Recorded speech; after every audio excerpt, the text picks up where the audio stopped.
So when I think about handling conflict, and it's interesting that the topic wasn't actually set up as resolving conflict, but rather handling conflict. I think it's because we all deal with it. And the way that we step into conflict really is something that determines in no small part how we experience our days and our lives, because there's opportunity for it around us more or less all day, all the time. Conflicts also bring incredible opportunities for possibility and for resolution. And I think that's what we're all looking for when we think about conflict, is how do I resolve this? And the good news, bad news is that many times it can be resolved in really powerful, constructive, positive, healthy ways. Sometimes, like you get to a point where you do what you need to do, you say what you need to say, you engage in the way that feels aligned with who you are, your values and beliefs, and you still don't come to a really satisfying resolution. And it's about how you stepped into the process that allows you to step back out of it in a way that makes you feel still in integrity. And I was really thinking about this because I think, there are so many different common rules and like ways to approach and tenets and principles. And I'll probably share some of those that you may have heard from others and maybe from other growth coaches. I'll probably share a bit of a different take as well. In fact, as we come into the second half of our coaching session today, I'm actually going to share what I call my 7 rules of engagement. But before we get there, what I want to talk about is something a little bit different, something that I feel like is really, really relevant and important to any conflict situation, but we often don't think about. And because we don't think about it, we don't have the opportunity to understand how it influences any particular interaction, and then how to work with certain elements of conflict in a way that allows us to create the structure, the container that would create the most meaningful and positive and mutual outcome for those involved. And that thing that I want to talk about is something I call modes of engagement.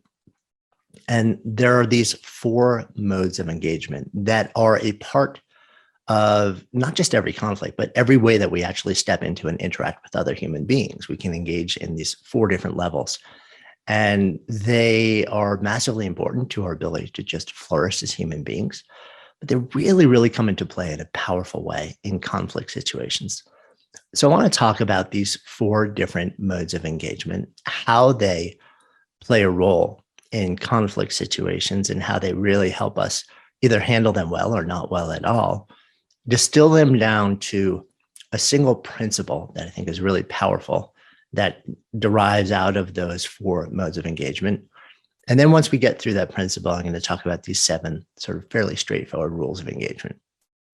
So what are these modes of engagement that I'm talking about? Modes that we step into conversation, interactions, engaging with other human beings. Well, the first one is what I call scale. And this is about whether you are interacting with somebody on a one-to-one level, a one-to-some level, or a one-to-many level, right? So one-to-one is just, like you and another human being in some form of interaction or conversation. One-to-some, in my mind, could be anywhere from, like 2, 3, 4 people, where there's, like still some level of intimacy in the conversation. And one-to-many starts to be when we're scaling up beyond that. And this could be dozens, it could be hundreds of people, it could be thousands of people. And in fact, you would say, well, how can one person be in potential conversation and conflict with thousands or even millions of people? Witness social media. It is sort of like the fundamental example of this dynamic. So first we think about, okay, so what is the scale of the interaction and the potential conflict? Is it a one-to-one thing? Is it a one-to-something? Or is it a one-to-many thing, right? Then we have this thing I call presence. That's the second mode of engagement. And that's about whether it's in person or remote, The third mode of engagement here is what I call synchronicity. That's about whether it's happening in real time, it's synchronous, or whether it's spread out over a window of time. That would be asynchronous, right? And then the final mode of engagement is what I call exposure. And that's about how public versus private it is, right? And again, this is about both interactions, but it's also about conflict. Is the conflict one-to-one, one-to-some, one-to-many? Is it a conflict situation where it's in person or remote? Is it happening in real time, or is it happening unfolding over like a window of time? And is it massively public? Is it somewhere in the middle, or is it very private? Each one of these four different modes has both advantages and disadvantages when it comes to conflict. And we can blend them to either make it much easier to resolve a conflict or make it nearly impossible to move through a conflict scenario and have anything resembling a satisfying outcome. So let's talk about scale, right? And I said, this is whether you're in one-to-one, one-to-some, one-to-many. The benefit of a more intimate, right? It's almost about intimacy. When you're one-to-one or even one-to-some in a really a small group of people, it can be fairly intimate. And that level of intimacy makes it easier to speak to the unique needs and pick up nuance and create the safety that so often is critical in being able to have people open up and be honest and be truthful and be vulnerable in a way that seeds the foundation of a deeper level of empathy and understanding and eventually resolution. When you start to move to the other side, to one-to-some, and then eventually you cross that scale to the one-to-many, we see the opposite happening, right? So now we are trying to relate to a mass of people. And maybe there are a lot of people who you're in conflict.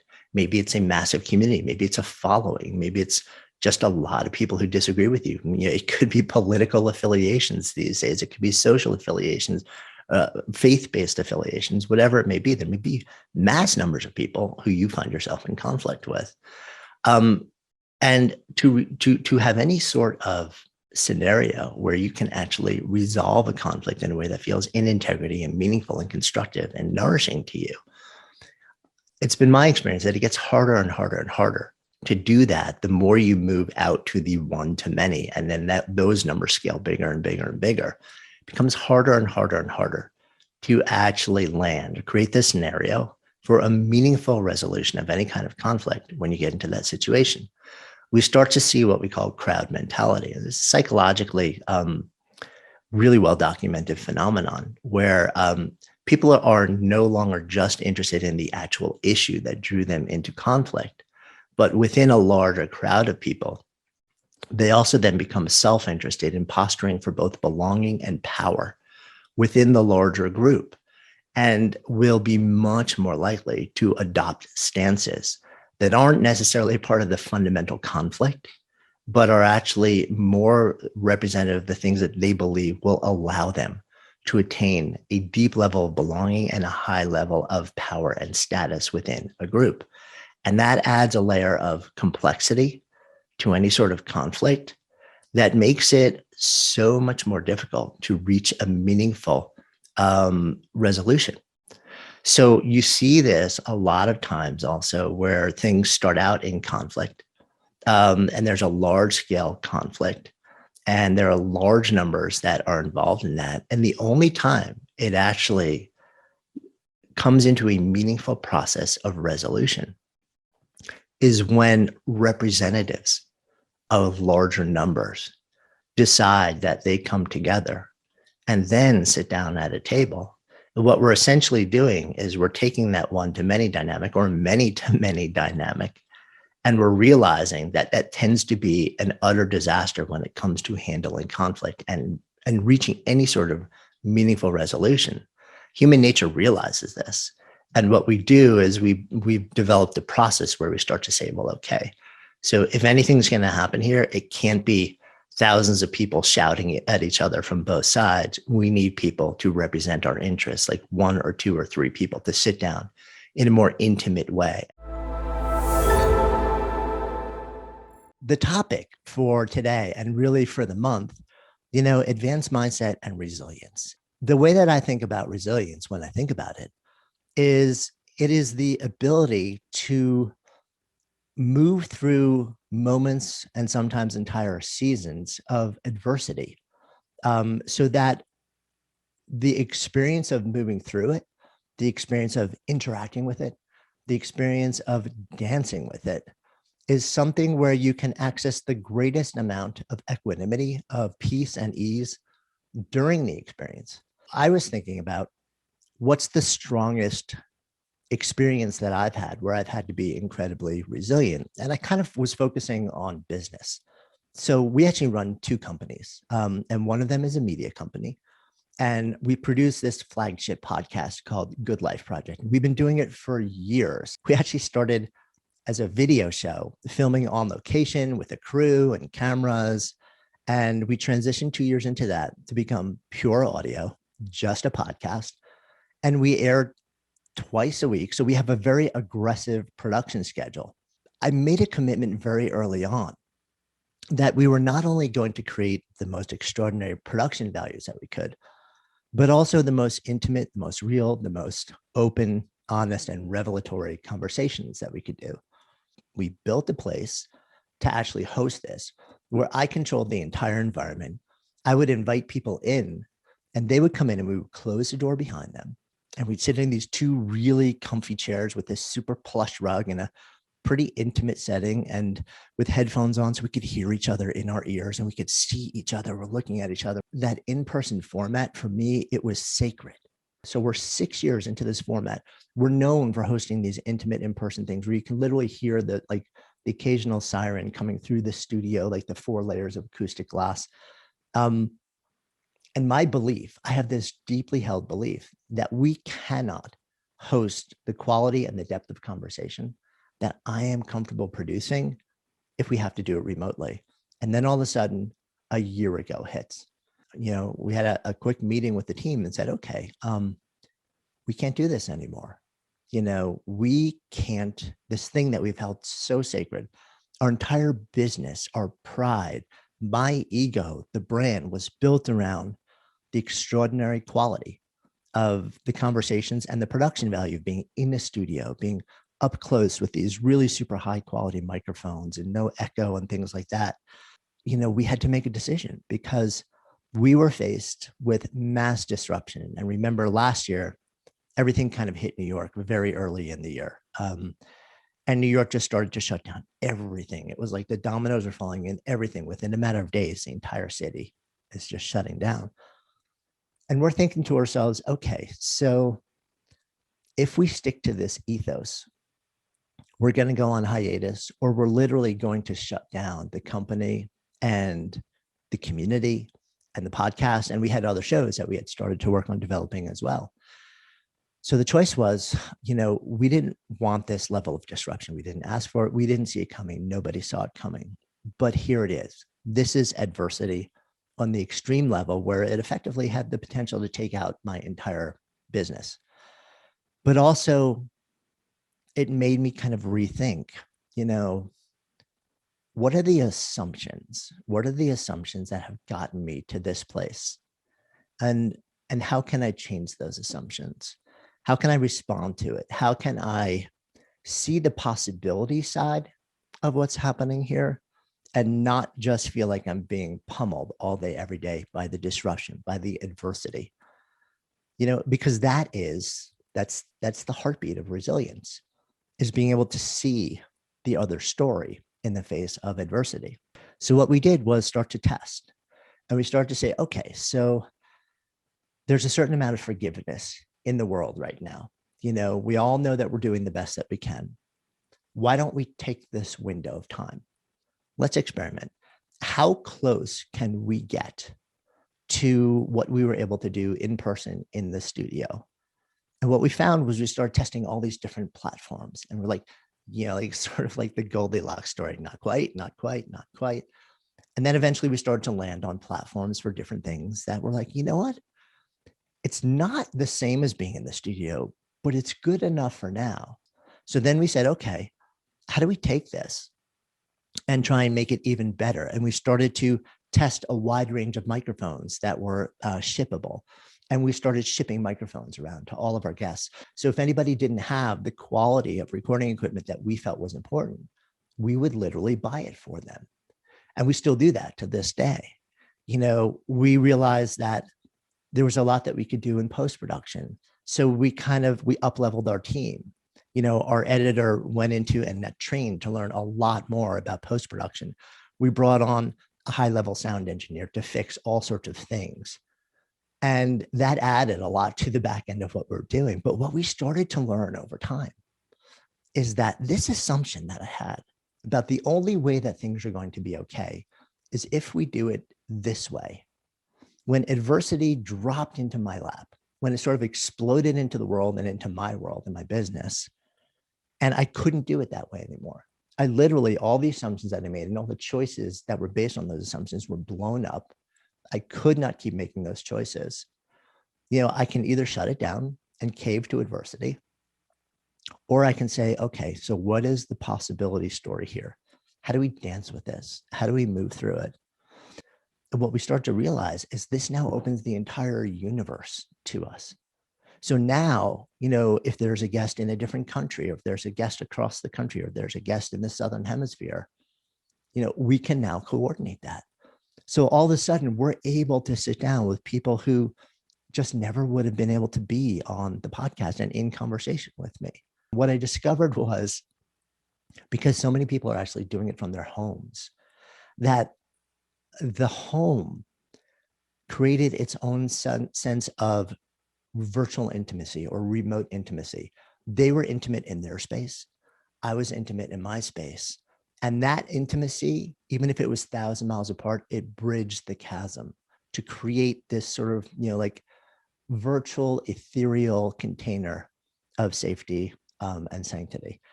And that really surprised me. And now, as we sort of step into what I would consider, emerging our way slowly into a new season, now we're starting to actually think about, well, where do we go from here? When in fact it is safe to be back in a room, back in a studio together, are we going to automatically do that? And my honest answer right now, because we've been so convinced and so blown away and so surprised by dropping our assumptions, by simply kind of surrendering to the truth of the circumstance, and by actively seeking out the possibility story, and then trying to increase the volume of possibility as much as humanly possible, we've been really dramatically surprised, because there are some really powerful benefits to not doing it. So not only do I feel like we have sort of bounced back to the place that we were before, but I think we've bounced forward to a certain extent to increased possibility. We may very well end up doing a hybrid model where we film and we record and we do the audio in studio, and then a whole bunch of other things we do remotely, because now we know how to do that. And because now people we want to speak to and people who want to speak to us, we can bring ourselves together in the virtual space in a way that either never would have happened face to face, or it would have taken months or years to pull the whole thing off. So I think the meta idea, when I think about adversity and resilience, it's sort of like the key for me is really, it's the notion of what I call the possibility story, right? So, and I call it the law of possibility. Is this a proven law? No, but it sounds kind of fun. For every disruption, there is an equal and opposite possibility. So our job in moments of adversity is to ask the question, what is the possibility story? The model that I want to share with you is what I call the good life buckets. Now, think of your life as having 3 major buckets. And if you want to make them folders, if you want to make them quadrants, elements, whatever it is, you do it in a way which makes you happy. I love the visual of a bucket. It's just really simple. And it also allows me to sort of do a quick check and ask myself, well, how full or empty are each one of these buckets? And what is my contribution to making them at that level? So the 3 buckets are connection, contribution, and vitality. And I'm going to walk you through each one of these and show you how I use them as a year-end process. The connection bucket is all about the depth and quality of relationships that happen in your life. The contribution bucket That tends to be what people associate with work. It's what's the contribution you're making to the world and also to your life when you actually invest effort in a serious and sustained way. And the vitality bucket, well, that's all about your mind and your body, what we would call well-being. And the interesting thing is, if you think about life as these three buckets, well, then a good life happens when all three of these buckets are as full as humanly possible. And the interesting thing is that as we get older, and this is, I'm talking about your 20s and 30s, not necessarily your 70s and 80s, or God willing, longer. The buckets start to leak. So, and it's just a fact of life. It's not a good thing or a bad thing. We have these three good life buckets: connection, contribution, vitality, and they leak over time. They get a little bit rusty. They get a little bit creaky. So when you fill them up, if you don't develop a practice or a habit or a ritual of actually keeping them full, keeping them topped off, well, then eventually the leakiness makes them empty.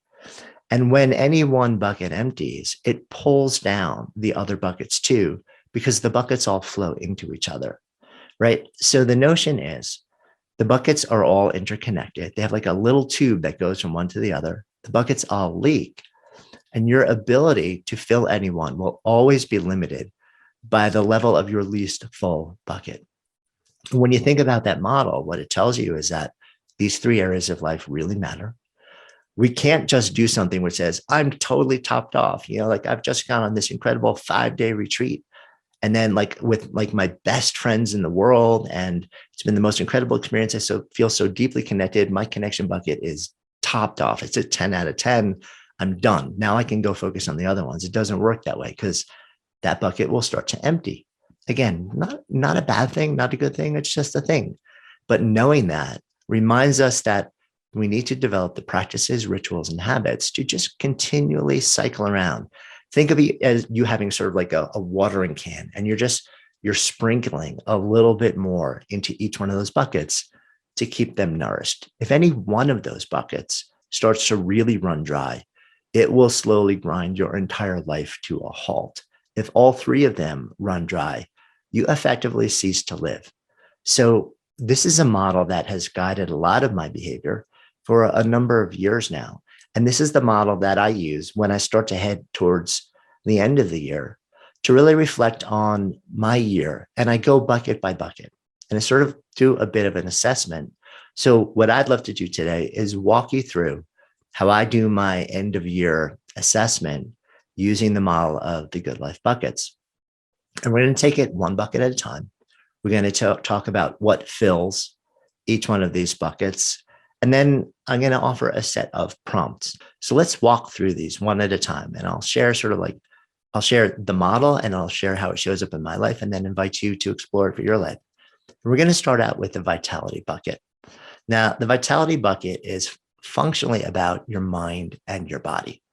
Now, it's kind of funny for me to talk about those two things as if they're two things, as if they exist independent of each other.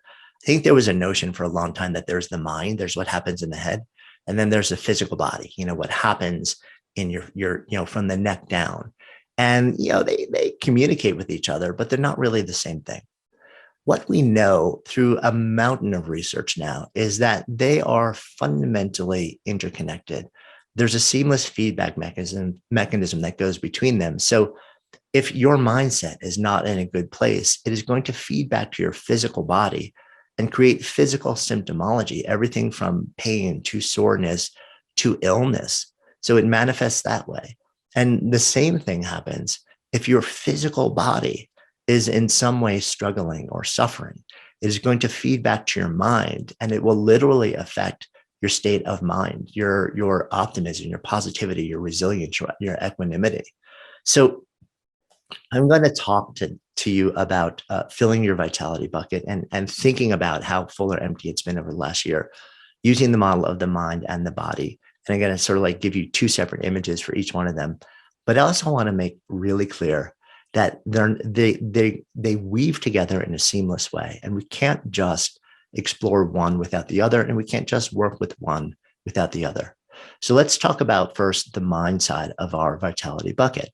So when I'm talking about optimizing your state of mind, or how full is your bucket in the context of your mind, your state of mind, we're looking at a couple of different elements. One, your level of awareness. How truthfully are you able to actually step into your life and be aware of what's really going on and what's not going on? And we know that it's really important because we cannot be intentional in life until we are aware. I'll say that again. We cannot be intentional until we are aware. And the reason is, in order to be intentional, in order to direct our lives, in order to grow in a direction that feels good and meaningful and alive to us, we actually have to be aware of where we are now, both our internal circumstances, our state of being, and also our external circumstances, our relational circumstances. So awareness, how aware are we? How open and honest and aware are we of the actual state of our lives in the moment? And you can think about that, right? Both in terms of a current state and also over the course of this year. So we're going to use the model of 2021. How tapped in, how truly open and aware and honest have I been of my life, my state of being over the course of this last year? Have I kind of put my head in the sand and checked out? Or have I actually really tried to tap into exactly what's going on around me, even when it's hard, even when there are things that I don't like about it, even when I'm struggling, even when I see things within myself and within my environment and within society and the world that really upset me? Am I allowing myself to not hide, to not ignore it, to not check out of being aware, but actually check into waking up to the truth and reality of my life? So that's one of the big parts of mindset. The other thing is, so some of the other qualities that I look at is, how has my access to calm, to ease, to equanimity been, right? And we know that if you can meet a circumstance and then somehow find a way to bring yourself back to a place of ease, that can be a profound enhancer of your day-to-day experience of life. So I look over the course of this last year and I ask myself, well, what is my current state of calm or ease? And then how have I been able to access this state over the last year?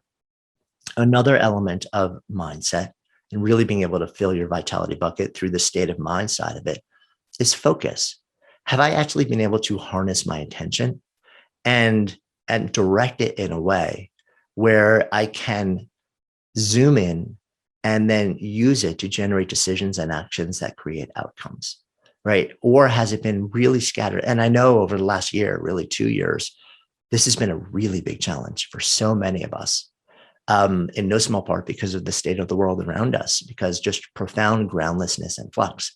And I get it. Remember, we're not looking to create any judgments here. All we're looking at is sort of like the core metrics. And then we want to assess sort of where we are with each one of those things. So how has my focus been? Have I been able to actually harness my attention and use it to create decisions and take actions that lead to outcomes that are meaningful to me? I think about this topic of calm striving. And I think about it from a lot of different perspectives. I think about it from the perspective as just a human being who's waking up and moving through the world and really working to try and achieve meaningful things in my own life. I think about it in the context of work. I am somebody who is wired to create things. My sparchetype or impulse for work that makes me come alive is the maker. So I wake up in the morning and it is about making ideas manifest, the process of creation. It's this fiercely generative state. We are in a moment in time right now where we're sort of coming back to a place of relative calm, but at the same time, there's a lot of groundlessness. So working to access a sense of calm when we feel like the ground beneath us is perpetually moving is a really challenging thing. And that's a challenging thing just in the context of being alive, of moving through each day. And then when we layer on top of that, the notion of striving to be a better person, striving to deepen into our relationships and be present, striving to build something substantial in the world, striving to show up as more ourselves, striving to bring something new into the world as I have recently, it can be a challenge. And so I was thinking about this topic It's something I reflect on a lot because I am somebody who is driven to work hard and to try and make a lot of things happen. And at the same time, I deeply value my sense of peace and ease and equanimity.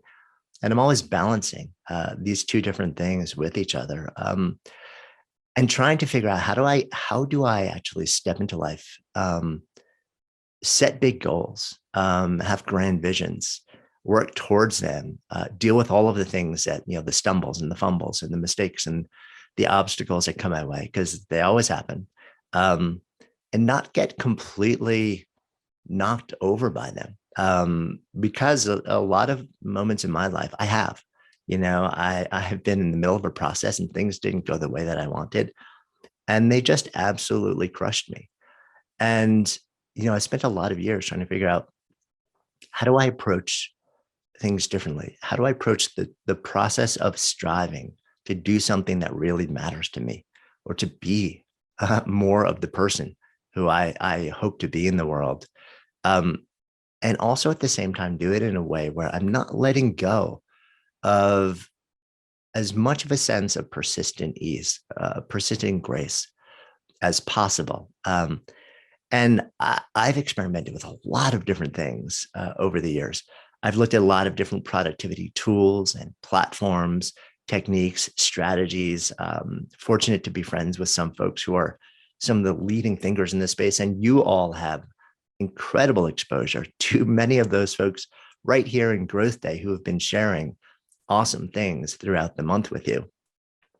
And I thought today I might take a little bit of a meta lens on this topic of calm striving, which, if you have listened into my previous Growth Day coaching sessions, you're probably not so surprised at, because it kind of tends to be my approach. I take sort of like a broader lens and a bit of a holistic approach. And I tend to think in frameworks that are helpful, at least to me, and hopefully to other people too, hopefully to you.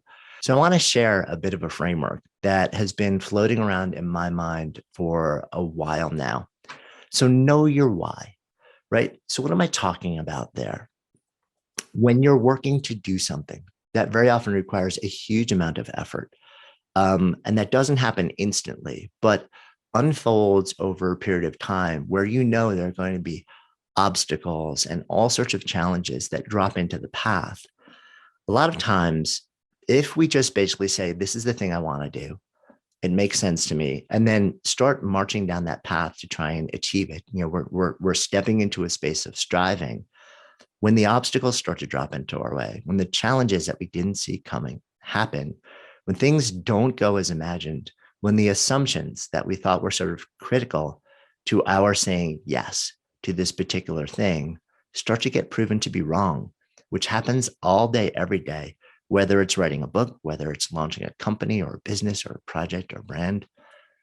When that happens, it can bring you to your knees pretty quickly.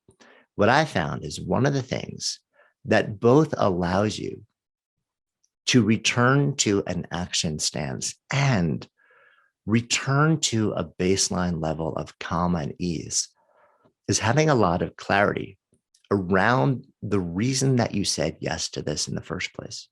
Really understanding your why on a deep level, because that basically lets you revisit this thing and say, okay, so things didn't go as I planned.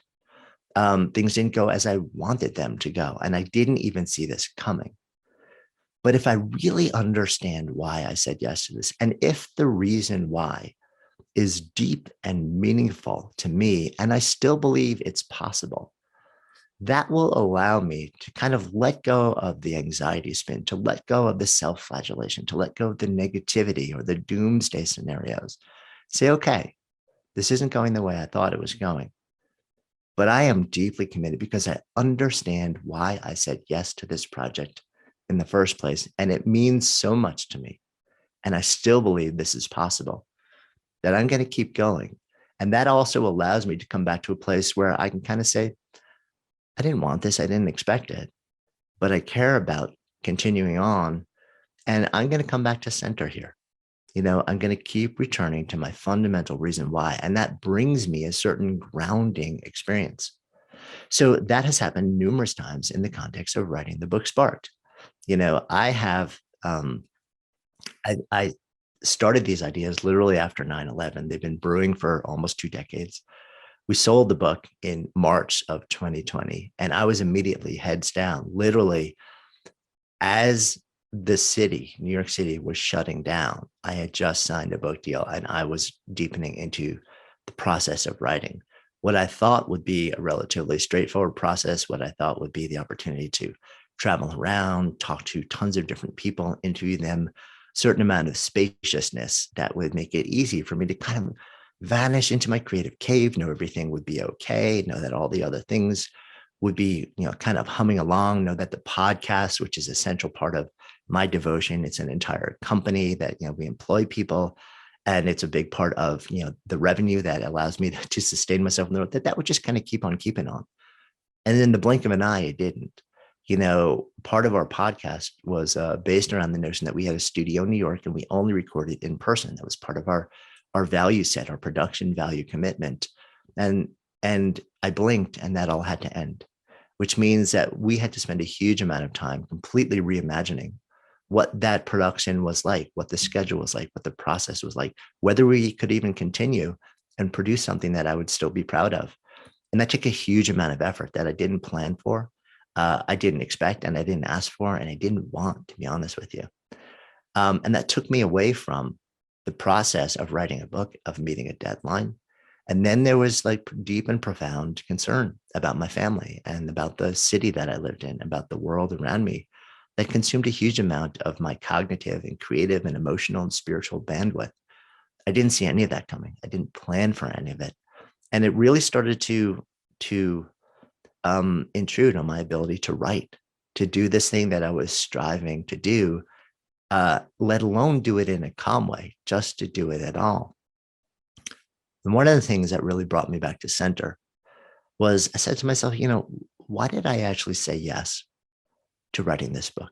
Why did I say now is the time for me to sit down and write this book called Sparked and these ideas out into the world? And my answer was, for whatever reason, the research that we've done over the years has led me to a unique insight, which is that we all have a unique imprint for work that makes us come alive, and the development of tools and ideas. And I was sitting on a giant reservoir of stories and information and intel in my head that I truly believed would be helpful in some meaningful way to other people, and it was important for me to extract that from my head, both so that there was something that people could reference that wasn't just always coming to me, but also because I believe that we spend the vast majority of our waking hours doing this thing called work. And if that thing does not in some meaningful way give us the experience of meaning or purpose or the ability to lose ourselves in flow and express the essence of who we are, then we spend the vast majority of our waking hours doing something that is largely more emptying than filling. And that to me is not okay. It's not okay in my own life. And if I could play even the smallest role in helping folks see a different way, navigate, this thing called work differently, it was really important to me to write this book, to do this body of work, because I see so much suffering in this domain. And I believe that work that we're doing at Spark Endeavors can really make a difference.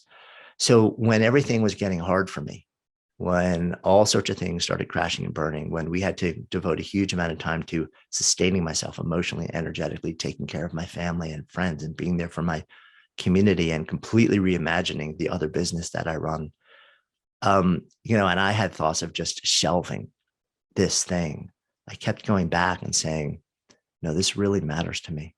I understand why I said yes to this. The reason I said why, not only is it still matter to me, but as I saw what unfolded over the last year and a half, it became more important to me than ever before, because I saw people dropping into this moment of profound existential questioning and reimagining.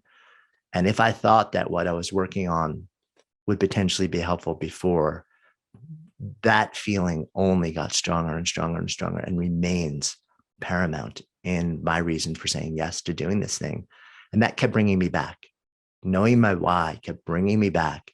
It brought me back not just to a generative, creative, action-oriented stance, but it kept bringing me back to a grounded sense of understanding why I was showing up and doing this every day. It let me feel a certain peace of mind to return to. And from that place, it allowed me to tap into my creative juices more effectively. I was really thinking about this topic of reinvention, reinventing your life, reinventing yourself, reinventing your career, reinventing your relationships, reinventing your state of mind, state of well-being. And I kept asking myself, is that really what we're striving for? And as our community here knows, for any of you that have seen me sort of in these sessions before, I tend to be a bit of a contrarian, or I have an alternate take on a lot of different ideas. And I think my invitation today is to ask yourself, do you really need to reinvent your life? What we're seeing now is this incredible impulse after a number of years where people are feeling stifled and repressed in a lot of ways, and then generations and decades of genuine stifling and repression and oppression. And there's sort of like a pressure valve that needs to be released. And we're sort of saying, I just need to blow everything up and start over. We're seeing it in a really big way in the world of work and careers, which is where a lot of my focus has been, and you cannot listen to or watch or read anything in the context of work or business where the phrase great resignation isn't popping up in some meaningful way on a pretty regular basis now. And so there's this really powerful impulse towards reinvention. But part of my question is that actually the right move for us? And if it is the right move, is it the right first move? Or is it actually much better positioned as the final move in a chain of things that we might explore before we get to the point of sort of like the big reinvention, the big blowing it up, the big disruption? Because that process of reinvention involves a lot of disruption, and it will also very necessarily involve a certain amount of pain, a certain amount of grief, a certain amount of massive recreation, a certain amount of creative destruction in the name of creative construction. And sometimes that's what we have to do to feel the way that we want to feel, right? But I think my invitation today is actually to look at this a little bit differently. And before you say yes to just a wholesale reinvention, an explosion of what is, and a reassembling of the fractal pieces into something profoundly different and new, what I'm going to invite you to do is first think about a series of other things. Think about reframing, think about acceptance, think about savoring, reimagining, and realigning before you reinvent. Embrace a process of waking up, optimizing, and maybe even evolution rather than reinvention. So I want to break that down for you, though. I want to let's talk about each one of these different things individually so you can really get a feel for what I'm talking about. So thinking about how I've gone about this in my life many times over, if you look at what I do now, so as I have this conversation with you, I'm a dad, I'm a husband, I run 2 companies. One of them is a media company, which produces a top-ranked podcast. A second one just launched today, and other things. I'm an author. I write books and I speak. And I run a second company called Spark Endeavors, which is largely developing intellectual property and training around work and the world of work, the sweet spot, the crossroads between work, meaning, purpose, and joy. And if you look at that, and then if you were to actually look back 25 years into my professional life, you would say, what happened? Because you would have seen me working as a mid-level associate, a lawyer in one of the largest law firms in New York City, like doing corporate work in securities and M&A and working 100 and something hours a week and having absolutely no life and being just all in this world of law and finance. And then if you had looked at me 5 years after that, I was an entrepreneur in the world of fitness and well-being. And if you had looked at me 5 or 10 years after that, I had evolved that into the world of yoga and Eastern spirituality. And if you had looked at me 5 or 6 years after that, I had sold all those companies and been focusing on writing and speaking and teaching and building things. And if you looked at me shortly after that, I had launched this new company called Good Life Project, which is media and community and education. And you would have kind of like from the outside looking in said, oh, he just keeps massively blowing up everything that he's doing and reinventing himself and everything that he's doing in the world.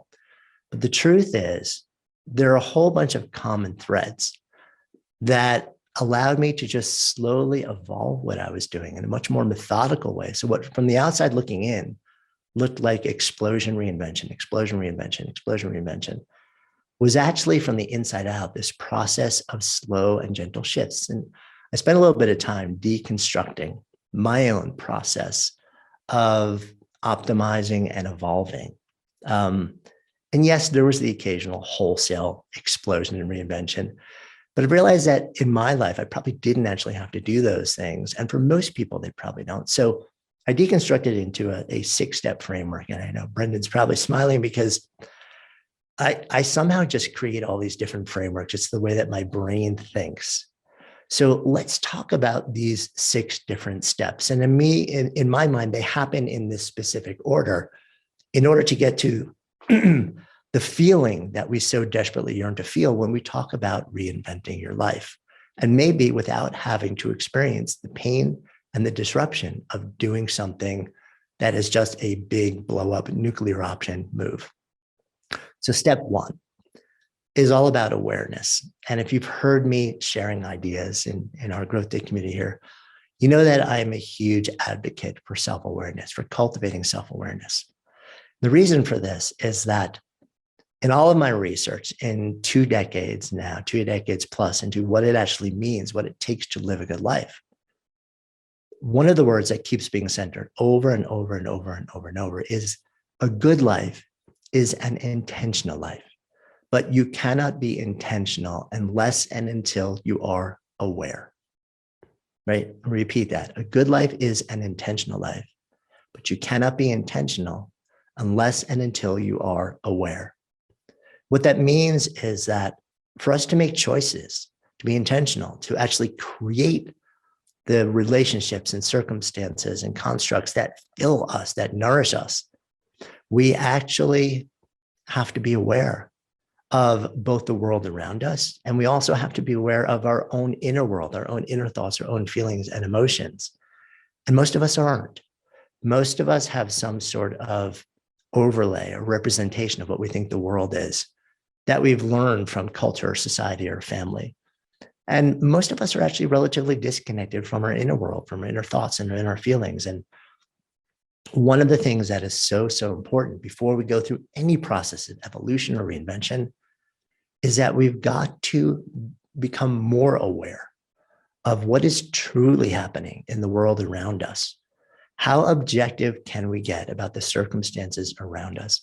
How objective and clear and accurate can we get about the ecosystem inside of us, about our physical well-being, about our emotional and psychological well-being, about our cognitive and creative state of being?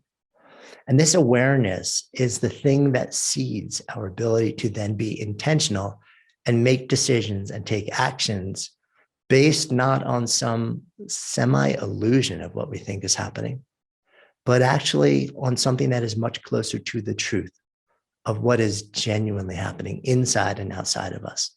And the more that we can make decisions and take actions based on clear sight rather than diluted sight, the more likely we are to actually have those decisions and actions lead to the outcomes that profoundly change the way that we move through the world and the way that the world responds to us.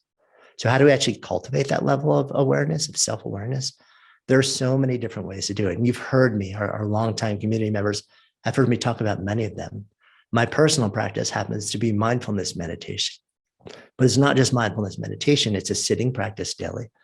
And then a lens of mindfulness as I move throughout the day, which happens just to have emerged from a dozen years of sitting mindfulness practice.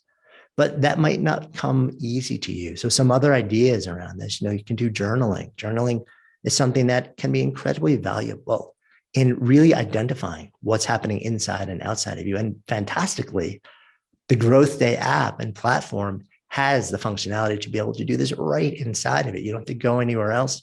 You literally don't have any excuse. You can literally tap on a screen and just start jotting down your thoughts. We may or may not have been comfortable making friends as kids. Everyone sort of lies on a different part of the spectrum there. But what's kind of universally shared is that by the time we're an adult, whether you have a family or not, whether you're working a full-time job or not, we tend to change. We tend to be more protected, tend to be more suspicious. We tend to be less open, less vulnerable. And making new friends very often gets harder. Not for everybody, but from what I've seen, for most people, certainly for me, I'm raising my hand when I say that. I am a member of that club. And I think a lot of times also we rely on the friends that we made from as far back as we can imagine because they know us the best and we trust them the most and they trust us the most. And we know that it takes a certain investment of energy and a risk of exposing who we are to make new friends. And once we're a little bit further into life, a lot of times we just don't want to go there. Like we're navigating and grappling with so much that the idea of spending that energy, of putting ourselves out, of taking the risk of not being accepted, it's just too much. So we kind of shut down and we accept, our friendship lot for the moment that we're in, and sometimes for life. And, I'm sharing this because in no small part, I'm describing myself. I love people, but I'm also introverted. I love people, and I'm also what Elaine Aron would describe as a highly sensitive person, which means that in part, I get sensitive in social situations to the extent where even loud noises or being in an environment that's super noisy for an extended period of time can make me start to withdraw. So I've had to figure out, okay, how do I have a vibrant set of friends and regular interaction with them and actually, quote, put myself out there, knowing that I'm actually pretty happy hanging out. I'm literally like in a recording studio where the walls are on either side of me and they're all padded. It's as quiet and cozy as you can get. Like, how do I step out of this setting? Or how do I invite people into this setting and create those friendships that aren't just superficial, but change you and sustain you for life? I run a couple of companies right now, but one is called Good Life Project. And we're most known, I think, these days for the podcast that we create. But bigger picture, for 5 years, when you zoom the lens out, we actually ran an adult summer camp where for generally the last 4 days of summer, every summer for 5 years, we would drop into this 160-acre kids sleepaway camp. Of course, after they cleaned the whole place out, because there was a lot of cleaning to do after the kids. And it was this great facility and it was kids bunks, they weren't winterized or summerized. You get what you get, a dozen bunks to each building. And we would kind of swoop in and we'd take it over. And we would spend the better part of the entire year figuring out how to create this near magical environment. And then we would welcome, by the end, we're welcoming about 450 people every year. They would come on planes, trains, automobiles. They would come from the other side of the world. We had people from Australia. Like literally, they would travel from the other side of the planet to get to this place to spend 4 days, often with total strangers. And very often they would come alone. They didn't come as a group, although they'd always leave as a group. And, we learned over that 5-year window that there were a lot of things that we could do, that we could think through. There are a lot of mechanisms that we could create. There was an ethos that we could cultivate. We could be very intentional about creating a dynamic that allowed total strangers who were often just stepping off of 24 hours of flying, multiple connections, 14-hour time difference, crossing the date line to drop into this place in the middle of the country in a kid's sleepaway camp, sleep a dozen to a bunk in like tiny little kids sleeping bunks, by the way, share bathrooms, and be amazingly comfortable and have it be this stunning experience, where our favorite thing to know would be like they came alone and they would leave with lifelong friends. So let's talk a little bit about some of the lessons that we learned through this 5-year experience of running our own adult summer camp. It's kind of fun. One of the first lessons that we really learned is that we needed to create what I called a safe container. Now, we did this in the context of, like we literally took over a kid's sleepaway camp. We removed people from their day-to-day environment. So all the stresses, all the distractions coming at you, all the devices that you're like distracting yourself with, like the phone calls, everything, the people bumping into you, none of that existed. So one of the things I realized is incredibly powerful is if you literally remove yourself to a place where it's almost you're stepping out of the ordinary world and into the extraordinary world. And you can almost think of this as the hero's journey of friendship. It's sort of what Joseph Campbell wrote about when he talked about the hero's journey. At some point, you cross the threshold and you leave the ordinary world and you step into the extraordinary world. And in my mind, making really deep new friendships, you could really see as a hero's or a heroine's journey. And it starts by stepping out of the ordinary world and into the extraordinary world. And we want to create a safe container for people to step into. And like I said, you can do that in the virtual space too. Brendan's done it. The whole team has done it in this community that we have here. So what actually makes it safe? Well, the physical environment, we wanted to really remove distractions. We want to create emotional safety also.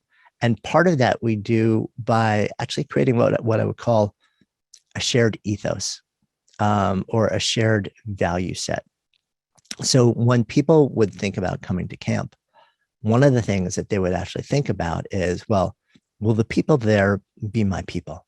Well, how do we know if they're my people? Same thing if you're like kind of thinking about, well, do I approach this other person, maybe make a new friendship? I'll know, are they my people? Because if they're not my people, then this could get ugly fast. It's gonna be a really uncomfortable conversation, and I'm gonna feel awkward, and then I'm gonna run for the door, and then so that can still happen, and that's kind of the fun of actually putting yourself out there.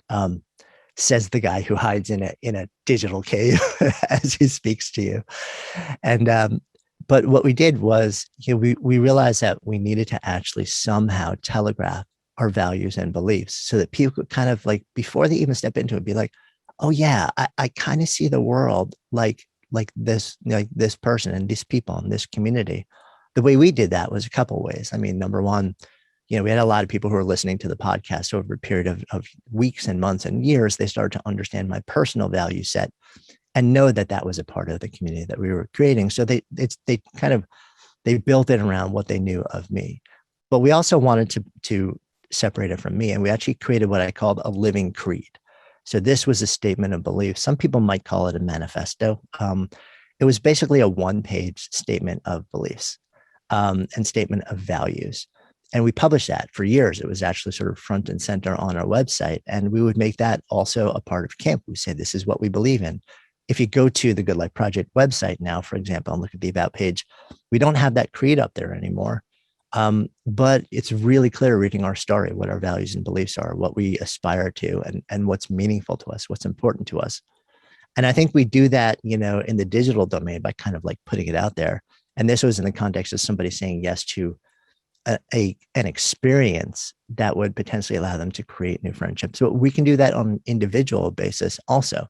We may not necessarily put out like a statement of values and beliefs, but what we don't realize is we're actually doing that all day, every day. Old school version of that is, a lot of it was about what we wore. I'm a big fan of printed t-shirts, and the olden days where you go to concerts and you'd always come home with your concert t-shirt, and basically, whoever you were wearing said a lot about who you were, what your values were, what was important to you, the type of things that you liked. And that actually telegraphed a lot of it. These days, when we're trying to actually get a beat on, well, like, could this person be like an interesting friend? And maybe we kind of want to know a little bit more about them before we even approach them. Social media has become the new printed t-shirt.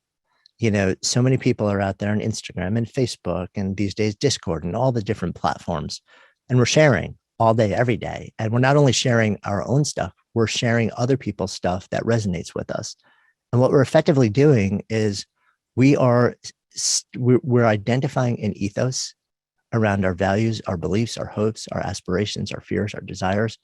And we are publishing that to the world to say, know me. We don't realize necessarily that's why we're doing it. We're just like, hey, this is fun or this is cool. We're putting it out there. But what's happening underneath the surface is we are sharing a deeper part of ourselves, and in part because we want to be known. But in part, what it also does is it telegraphs something that leads in front of us should we then meet somebody or somebody want to actually reach out to us and become friends, because they'll say, hey, we see the world similarly. We share similar values and beliefs, and I want to know you. And it makes that conversation a little bit more comfortable. It creates that safety that I was talking about. It's one of the things that goes into creating a safe container that can potentially lead to friendship.